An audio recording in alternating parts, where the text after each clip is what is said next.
One TV1. Ya, Assalamualaikum warahmatullahi wabarakatuh. Apa kabar teman-teman semua? Saat ini saya sedang bersama dengan seorang epidemiolog yang namanya sedang booming. Beliau adalah Dr. Tifauji Tiasuma. Apa kabar Ibu? Baik, alhamdulillah.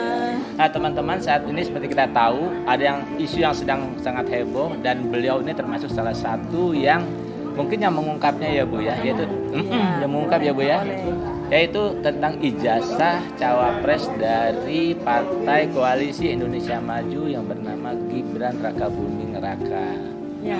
Nah, seperti kita tahu bahwa ijazah Gibran tersebut sedang menjadi kontroversi karena ketika dia mendaftar ke KPU, dalam satu grafis dari sebuah media disebutkan bahwa dia itu S2, sarjana S2, tapi kemudian beredar surat dari KPU yang menyatakan bahwa dia ternyata hanya menggunakan surat keterangan alias suket. Nah, belakangan terungkap bahwa beliau ternyata hanya setara D1 ya Ibu ya. Ya, coba nanti saya klarifikasi. Ya. Nah, karena waktu itu beliau ini yang mengungkapnya, kita mau mengetahui lebih dalam sebetulnya pendidikan Gibran itu seperti apa, dan sebetulnya ijazah dia itu apa dan gelarnya apa, biar ini nanti clear di masyarakat, tidak ada lagi ada polemik ya Bu ya. Ya. Bu Tifa, silakan Bu dijelaskan. Baik, sebetulnya bagaimana ijazah Gibran yang sesungguhnya, bagaimana kronologi pendidikan dia yang pernah dia tempuh, itu harusnya Gibran sendiri yang mengklarifikasi. Tapi sampai dengan hari ini, sejauh yang saya pantau ya, dari polemik ini kemudian bergulir itu, dia hanya sampaikan bahwa ada orang yang menuduh saya memiliki ijazah palsu. Ada orang yang menuduh saya mengedit ijazah, dan dia pada saat ada salah satu acara di TV, beliau mengatakan ada dua tokoh yang sedang meributkan ijazah saya palsu dan diedit. Nah, saya mesti klarifikasi dulu di sini, sebab mula pertama dari terbukanya tentang ijazah Gibran dan kronologi pendidikan dia itu berawal dari Twitternya dia yang menyinggung nama saya. Jadi Anda bisa search ya, sekitar 2 minggu yang lalu itu Gibran menuliskan bahwa dia upload foto dia sedang wisuda. Kemudian di situ diberikan caption, Dr. Tifa, coba Dr. Tifa analisa apakah foto saya editan. Nah, disitulah ya. Saya baca tuh. Ya, jadi dia memposting di captionnya di Twitter adalah, coba Dr. Tifa analisa foto wisuda saya, editan apa tidak. Nah, setelah saya telusuri tanggalnya, itu sebetulnya adalah reaksi dia sekian bulan yang lalu ketika soal ijazah seseorang itu viral. Ijazah seseorang itu viral, yaitu bapaknya sendiri kan gitu. Nah, di situ kan saya juga viral waktu itu.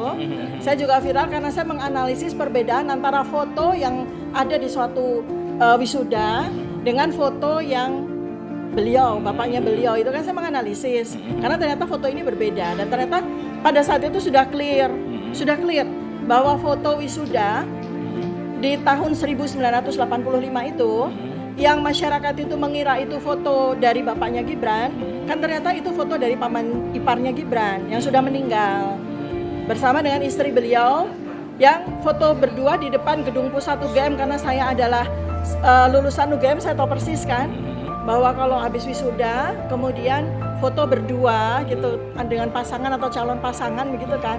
Nah, foto itu yang oleh masyarakat itu dikira itu fotonya bapaknya Gibran. Padahal itu foto tantenya Gibran, Ibu Idayati dengan suaminya waktu itu. Yang meninggal gitu loh. Itu enggak, ya itu tidak ada klarifikasi sama sekali kan dari keluarga. Sehingga berkembang polemik bahwa seakan-akan saya melakukan hoax. Saya justru yang melakukan hoax, melakukan hoax lah terhadap foto tersebut. Itu kan seharusnya pihak keluarga yang melakukan klarifikasi gitu kan, seperti itu. Nah, di situ pada saat polemik ijazahnya bapaknya beliau itu, Gibran mencuit bahwa Dr. Tifa tolong dong foto wisuda saya dianalisa gitu. Kayak ada faktor dendam ya? Ya, nah itulah kemudian saya ungkapkan kan.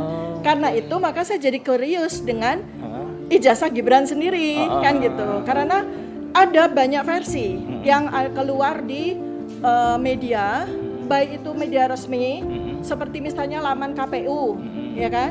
Itu tertulis kronologi pendidikannya Gibran. Kemudian sampai dimuat di harian-harian besar, di media-media besar. Sampai kemudian bahkan di Prokompim itu informasi yang tertulis sebagai website resmi dari pemerintah daerah Kota Surakarta itu pun juga sama. Jadi kronologi pendidikannya itu sama dengan seperti yang ditulis di KPU. Nah, ya dan sampai hari ini, sampai detik ini, ketika sebetulnya kronologi itu sudah terklarifikasi oleh saya, itu belum direvisi. Nah, itulah yang mungkin kemudian jadi membuat spekulasi terkait dengan kronologi pendidikan itu. Spekulasinya kemudian muncul di di grafik, di infografisnya beberapa media ternama bahwa Gibran itu lulusan S2 Australia. Nah, ini mumpung saya diberikan kesempatan, saya mau klarifikasi ya, berdasarkan dari pengetahuan saya, karena saya juga punya anak yang kuliah di Australia, dan kebetulan universitas tua, universitas yang cukup ternama. Jadi waktu saya mendaftarkan anak saya ke Australia pun saya juga mengikuti prosedur-prosedur yang kurang lebih itu anak-anak mahasiswa, anak Indonesia yang kuliah di Australia itu jumlahnya banyak sekali, termasuk anak saya itu mengikuti prosedur-prosedur tersebut. Sehingga saya sangat paham dengan suatu lembaga yang sekarang ini udah nggak ada lembaganya, yaitu lembaga InSearch UTS. InSearch UTS, InSearch University Technology of Sydney. Itu sekarang lembaga itu udah nggak ada. Sejak tahun 2021 itu sudah tidak ada, berganti dengan lembaga lain. Nah, lembaga itu yang ditulis oleh siapapun juga yang menyebutkan, saya tuh nggak tahu ya, Gibran ini menuliskan yang dia kemudian menginformasikan ke KPU ya bahwa dia kuliah di InSearch UTS tahun 2007 sampai 2010, mestinya kan atas izin atau atas verifikasi dari Gibran sendiri kan. Nah, makanya dari situlah kemudian saya bukan investigasi sebetulnya, saya coba mendudukkan masalah ini gitu ya kan, karena penting sekali supaya apa? Supaya masyarakat itu tidak membeli kucing dalam karung. Supaya masyarakat itu tidak membeli pepesan kosong yang dikemas sedemikian rupa sampai orang berpikir bahwa Gibran itu lulusan S2 Australia gitu. Nah, jadi setelah kemudian saya buat klarifikasinya, dan ini mungkin juga klarifikasi saya perlu diklarifikasi lagi, direklarifikasi oleh Gibran sendiri ya. Jadi tolong ya Mas Gibran, ini saya sekaligus pesan sama Mas Gibran, apakah penjelasan saya itu ada kelirunya? Silakan Anda nanti klarifikasi. Jangan bilang berkali-kali serahkan pada warga. Itu seperti melempar bola panas terus-menerus. Karena warga nggak tahu. Iya, kan? Jadi begini ya, sejauh yang saya juga dapatkan dari warga Solo, karena kebetulan SMP-nya Gibran, SMP 1 Solo, itu adalah SMP ibu saya. Ibu saya orang Solo asli. Ya, nah, jadi Gibran SD di Solo, SMP 1 di Solo, itu kebetulan sama SMP-nya dengan ibu saya. Setelah itu agak blank. Jadi apakah kemudian Gibran itu melanjutkan ke SMA di Solo? Karena juga ada kabar yang belum verified. Bahwa Gibran sempat sekolah di SMA 1 Solo. Makanya Gibran perlu klarifikasi apakah benar Gibran sempat sekolah SMA di SMA 1 Solo. Nah, kalau iya, maka kemudian data tentang InSearch UTS itu jadi pas. Karena InSearch UTS yang diikuti oleh Gibran, yang kemudian disetarakan oleh Kemendikbud, itu adalah kelas 12 yang disetarakan oleh Dikbud sebagai SMK. Nah, ini saya juga nggak ngerti ini kenapa Kemendikbud itu menyetarakan suatu preparation program untuk seseorang masuk universitas di Australia itu disetarakan dengan SMK. Nah ini SMK bagian akuntansi pula gitu loh. Padahal itu preparation menuju ke universitas gitu atau semacam college gitu. Nah anak saya itu mengikuti tata cara tersebut. Jadi anak saya itu jadi diizinkan begini. Anak-anak yang ingin kuliah di Australia ya itu boleh tidak melanjutkan kelas 12-nya di Indonesia.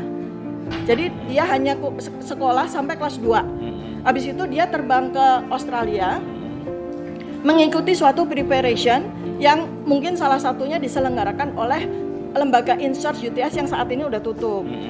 Untuk kemudian dia diberikan semacam sertifikat yang menyatakan bahwa dia boleh kemudian kuliah di universitas yang dia akan pilih gitu.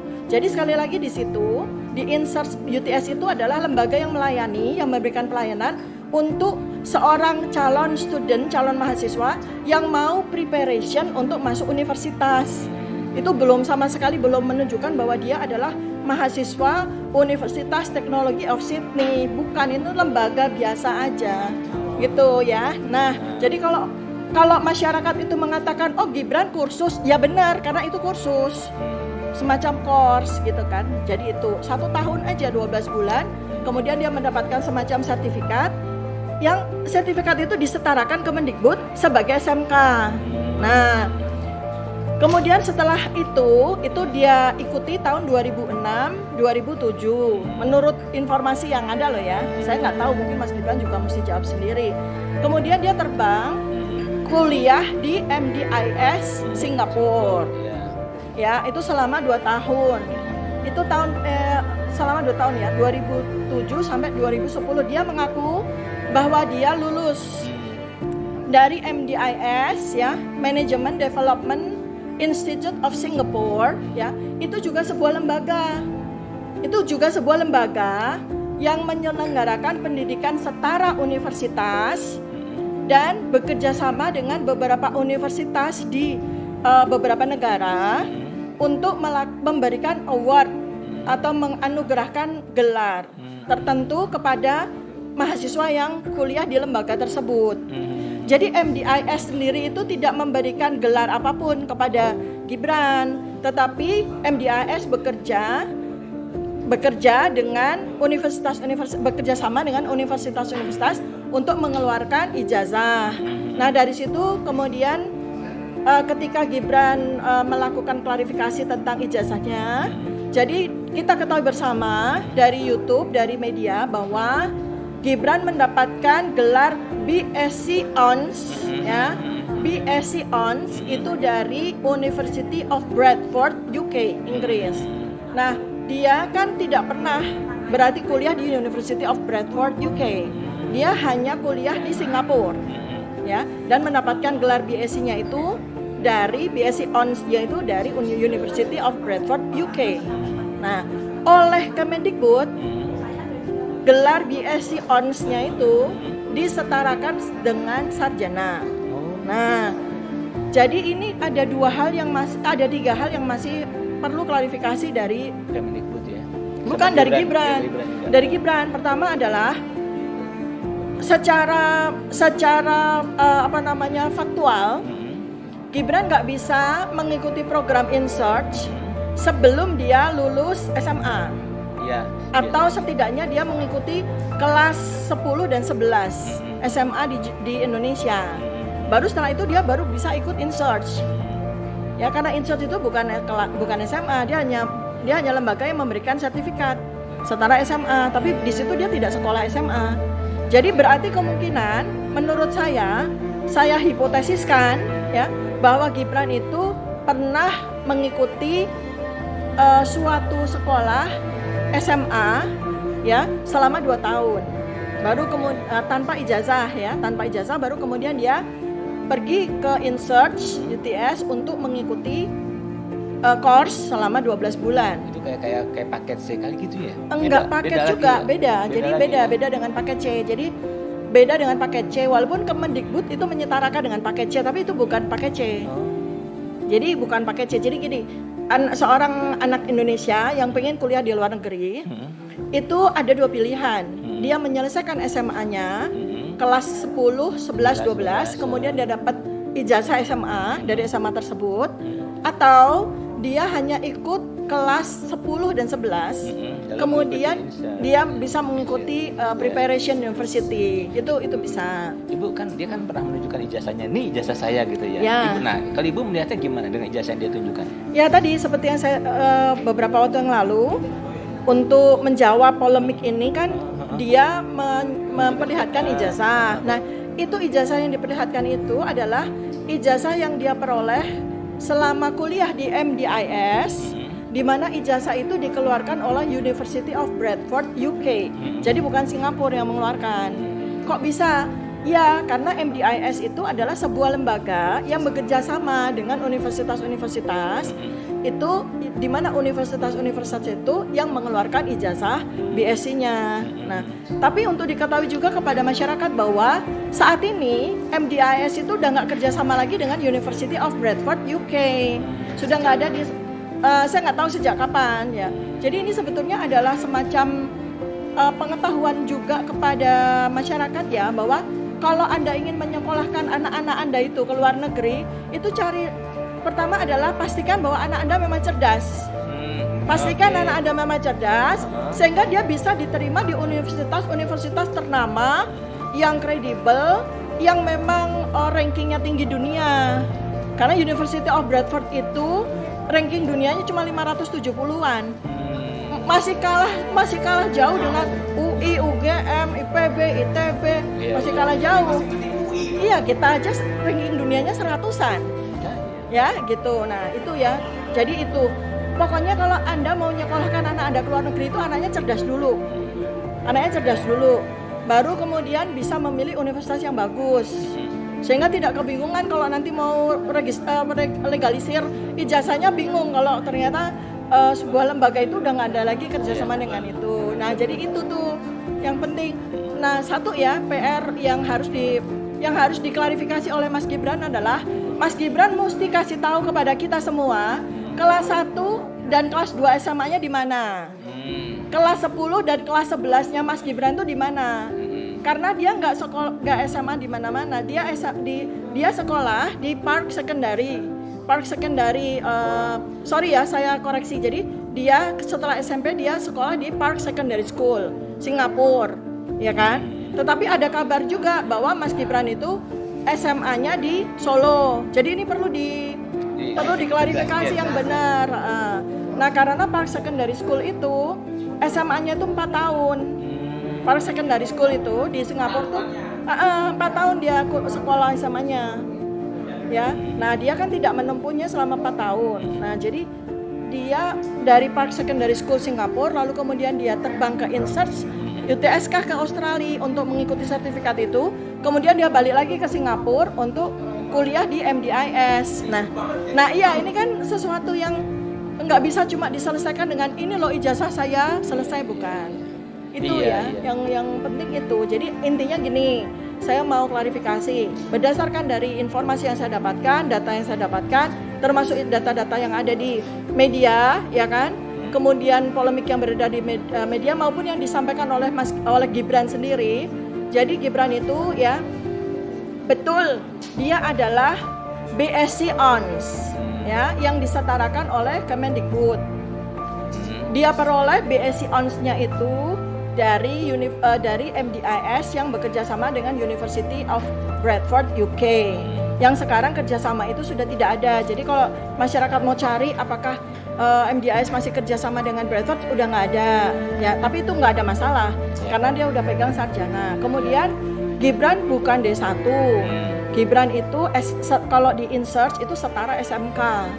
Jadi Gibran setara SMK di Australia. Nah, saya juga mengimbau pihak Gibran untuk melakukan koreksi terhadap data yang disampaikan di KPU. Betul. Dan juga apa yang ditulis, data-data yang ditulis di Prokompim.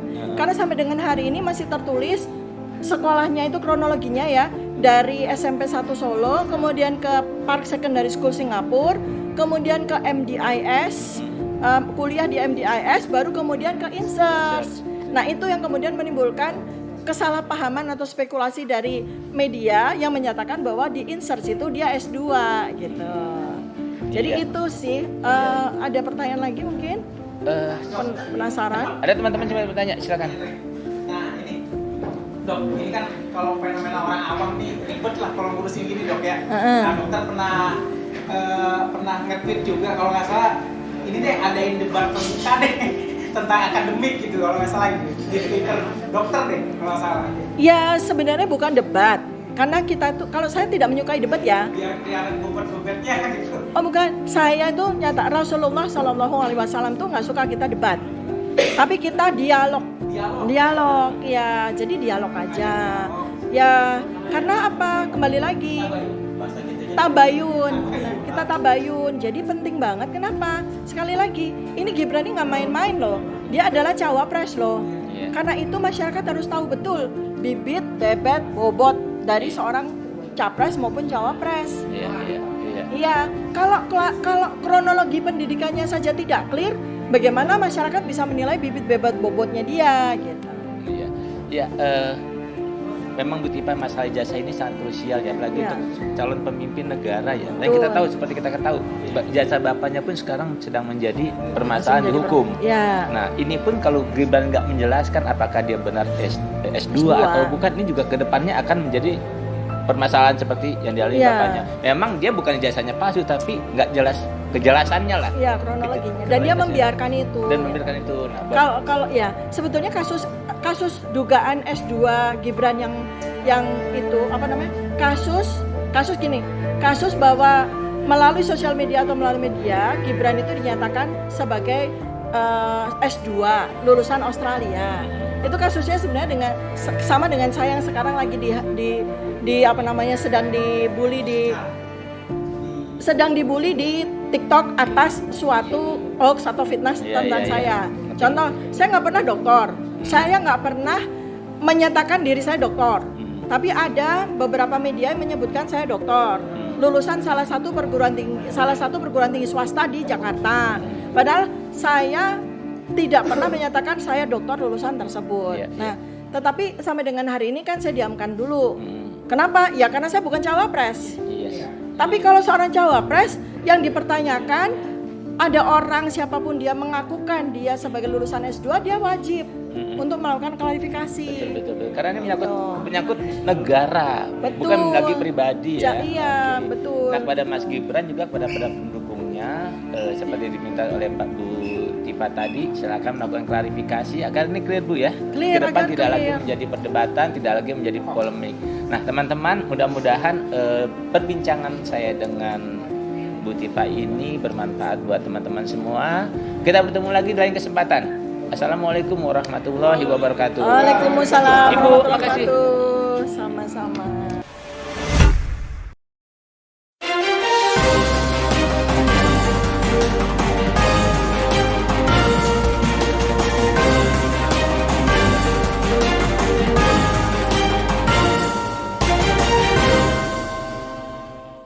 One K1 TV1